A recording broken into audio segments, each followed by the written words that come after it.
দাদু নাতির রোজার দিনের গল্প। সকালবেলা ফজরের আজান শেষ হয়েছে। নাতি রায়ান ওঠে দৌড়ে দৌড়ে দাদুর কাছে আসে। দাদু, আজ আমি রোজা রাখব। দাদু হেসে মাথায় হাত বুলিয়ে, মাশা আল্লাহ, আল্লাহর অনেক রহমত হবে। রোজা আমাদের ধৈর্য আর তাকওয়া শিখায়। সারাদিন রায়ান দাদুর সঙ্গে বসে কুরআন তেলাওয়াত শুনে, ইসলামী গল্প শুনে।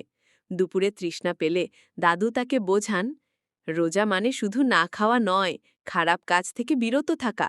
যদি তুমি ধৈর্য ধরো, আল্লাহ তোমাকে খুব ভালোবাসবেন। বিকেলবেলা আজান হওয়ার আগেই দাদু নাতি দুজন মিলে খেজুর, পানি আর ফল সাজায়। দাদু মুনাজাত করেন, হে আল্লাহ, আমাদের রোজা কবুল করুন, আমাদের গুনাহ মাফ করুন। আজান শোনা মাত্রই দাদু খেজুর রায়ানের হাতে তুলে দেন। দাদু, নাও বাবা, প্রথম খেজুর দিয়ে ইফতার করো।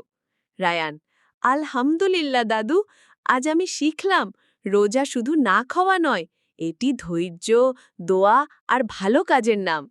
দাদু আনন্দে হেসে বলেন, দাদু, একদিন তুমি বড় হয়ে অন্যকেও রোজার শিক্ষা দেবে, ইনশাআল্লাহ।